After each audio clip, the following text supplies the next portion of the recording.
Hello అండి, welcome to my channel. Water యాపిల్తో curry ఎలా చేయాలో ఇప్పుడు మనం చూసేద్దాం. ఈజీ అండి. శుభ్రంగా కడిగేసుకోవాలి. తొందరగా అయిపోతుందండి కర్రీ లాగా చేసుకుంటే.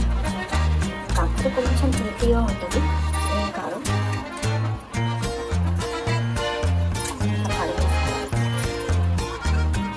దీన్ని పొడి ముక్కలుగా కట్ చేసుకోవాలి. ఇలా కట్ చేసుకోవాలి. మధ్యలో ఉప్పు ఉంటుంది కదా, ఉప్పుని కూడా తీసేసుకోండి. ఇది వాటర్ యాపిల్ అంటారు. ఇది కొంచెం పండుగ కాలేదు, కొంచెం పచ్చిగా అన్నమాట. అందుకే కర్రీలాగా చేస్తున్నాను. దీన్ని ఎక్కువ టైం పట్టదు, ఎక్కువ ప్రాసెస్ కూడా కాదు. చూడండి, స్టవ్ పైన ఒక కడాయి పెట్టుకొని కొద్దిగా నూనె తీసుకొని ఒక హాఫ్ స్పూన్ సరిపోతుంది. ఎక్కువ ఆయిల్ కూడా పట్టదు. కొద్దిగా జీలకర్ర, కొద్దిగా ఆవాలు,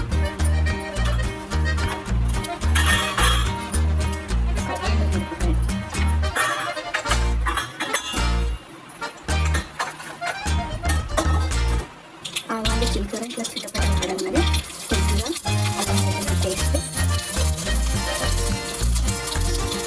కొద్దిగా పసుపు, కొంచెం వేగంటాను.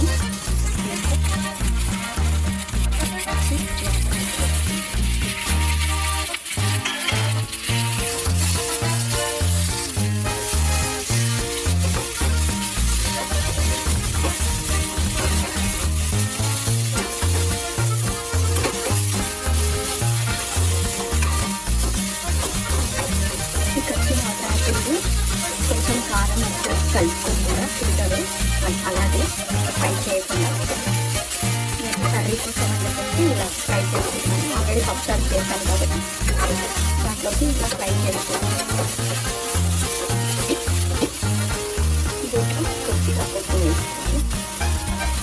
ఉప్పు వేసుకోవడం వల్ల తొందరగా ఉడికిపోతాయి. ఏవైనా సరే ఆయిల్ పెట్టాలి, ఏదైనా కూరగాయలైనా సరే ఉప్పు వేస్తే ఇది 5 minutes 5 minutes టైంలో ఉడికిపోతుంది.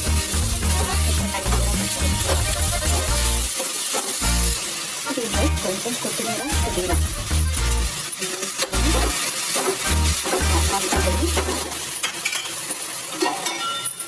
మూత పెట్టేసి ఒక హాఫ్ స్పూను కారం పొడి, అట్లనే ఒక హాఫ్ స్పూన్ ధనియాల పొడి.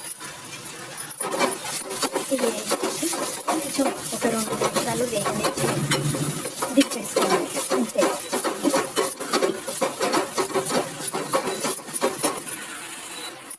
ఇది అయిపోయింది.